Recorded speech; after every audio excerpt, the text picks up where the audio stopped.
किसी प्रत्याशी या किसी सपोर्टर ने इतने बड़े गैंगस्टर या अपराधी या उसके परिवार का सपोर्ट लिया तो ये चुनाव छोड़ दो, अपनी 7 पीढ़ियां संभालते संभालते मर जाओगे। भैया ये आपकी जिम्मेदारी है, मुझे फर्क नहीं पड़ने वाला। आप रहोगे 5 साल, प्रधान चुनोगे तुम, प्रधान होगा तुम्हारा। हमें दो सूचना, बूथ पे सारे नंबर लिखे हुए हैं, उनमें से किसी एक नंबर पे दो, कंट्रोल रूम में दो, हमें दे दो, डीएम साहब को दे दो, एसडीएम है, सीओ है, थाना प्रभारी है, जिसको तुम्हें ठीक लगे उसको सूचना दो। आप बैठिए। और मैं फिर वही बात रिपीट कर रहा हूं, अगर किसी के भी दिमाग में ये वहम है कि भाई आप दबंगई से डरा के धमका के वोटरों को वोट डलवा लोगे और चुनाव जीत जाओगे, अगर मुझे पता लग गया तुम जीतो या ना जीतो, मैं जिंदगी नरक बना दूंगा।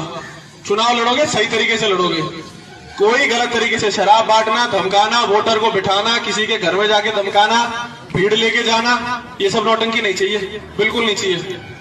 चुनाव लड़िए तमीज से लड़िए। मुझे नहीं पता अपने हाथ से पहले कैसे लड़ा है चुनाव, मेरे टाइम पे ये नौटंकी नहीं होगी। और अगर किसी को लगता है कि भैया हम ये बकवास कर रहे हैं तो मैं आपको खुला निमंत्रण दे रहा हूं, चैलेंज दे रहा हूं, जिस प्रत्याशी में दम है वो करके दिखाए, फिर मैं बताऊंगा। बिल्कुल निष्पक्ष तरीके से चुनाव लड़िए। और जितने गांव के लोग हैं भैया ये आपकी जिम्मेदारी है, मुझे घंटा फर्क नहीं पड़ने वाला। आप रहोगे 5 साल, प्रधान चुनोगे तुम, प्रधान होगा तुम्हारा। अगर वो शराब पिला रहा है, अगर वो किसी को धमका रहा है, अगर वो कोई भी नौटंकी कर रहा है, जिसकी साले की पहले ही नीयत खराब है, क्या करेगा वो तुम्हारे काम के लिए 5 साल में? सही सही बिल्कुल। तो अपना दिमाग लगाइए, हमें फर्क नहीं पड़ने वाला। 5 साल आपके गांव में आपके काम होगा, चाहे बारात घर बने, चाहे रोड बने, स्कूल में काम हो, जो भी होने हैं, आपके अपने व्यक्तिगत काम हो। तुम्हारे गांव के प्रत्याशी के कोई आज तो पैदा नहीं हुए, गांव में है शुरू से, देख रहे हो तुम कैसा है, नीयत तुम्हें पता ही है।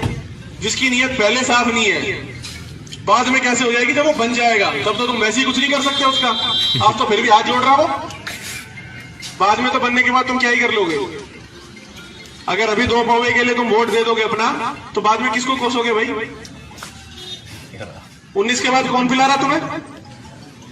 कोई पिला रहा? हमें दो सूचना, बूथ पे सारे नंबर लिखे हुए हैं, उनमें से किसी एक नंबर पे दो, कंट्रोल रूम में दो, हमें दे दो, डीएम साहब को दे दो, एसडीएम है, सीओ है, थाना प्रभारी है, जिसको तुम्हें ठीक लगे उसको सूचना दो। आप बैठिए। और मैं फिर वही बात रिपीट कर रहा हूं, अगर किसी के भी दिमाग में ये वहम है कि भाई आप दबंगई से डरा के धमका के वोटरों को वोट डलवा लोगे और चुनाव जीत जाओगे, अगर मुझे पता लग गया तुम जीतो या ना जीतो, मैं जिंदगी नरक बना दूंगा। चुनाव लड़ोगे सही तरीके से लड़ोगे, कोई गलत तरीके से शराब बांटना, धमकाना, वोटर को बिठाना, किसी के घर में जाके धमकाना, भीड़ लेके जाना, ये सब नौटंकी नहीं चाहिए, बिल्कुल नहीं चाहिए। चुनाव लड़िए तमीज से लड़िए। मुझे नहीं पता अपने हाथ से पहले कैसे लड़ा है चुनाव, मेरे टाइम पे ये नौटंकी नहीं होगी। और अगर किसी को लगता है कि भैया हम ये बकवास कर रहे हैं तो मैं आपको खुला निमंत्रण दे रहा हूं, चैलेंज दे रहा हूं, जिस प्रत्याशी में दम है वो करके दिखाए, फिर मैं बताऊंगा। बिल्कुल निष्पक्ष तरीके से चुनाव लड़िए। और जितने गांव के लोग हैं भैया ये आपकी जिम्मेदारी है, मुझे घंटा फर्क नहीं पड़ने वाला। आप रहोगे 5 साल, प्रधान चुनोगे तुम, प्रधान होगा तुम्हारा। अगर वो शराब पिला रहा है, अगर वो किसी को धमका रहा है, अगर वो कोई भी नौटंकी कर रहा है, जिसकी साले की पहले ही नीयत खराब है, क्या करेगा वो तुम्हारे काम के लिए 5 साल में? सही सही बिल्कुल। तो अपना दिमाग लगाइए, हमें फर्क नहीं पड़ने वाला। 5 साल आपके गांव में आपके काम होगा, चाहे बारात घर बने, चाहे रोड बने, स्कूल में काम हो, जो भी होने हैं, आपके अपने व्यक्तिगत काम हो। तुम्हारे गांव के प्रत्याशी के कोई आज तो पैदा नहीं हुए, गांव में है शुरू से, देख रहे हो तुम कैसा है, नीयत तुम्हें पता ही है। जिसकी नीयत पहले साफ नहीं है, बाद में कैसे हो जाएगी? जब वो बन जाएगा तब तो तुम वैसे ही कुछ नहीं कर सकते उसका। आप तो फिर भी हाथ जोड़ रहा हो, बाद में तो बनने के बाद तुम क्या ही कर लोगे? अगर अभी 2 पौवे के लिए तुम वोट दे दोगे अपना, तो बाद में किसको कोसोगे भाई?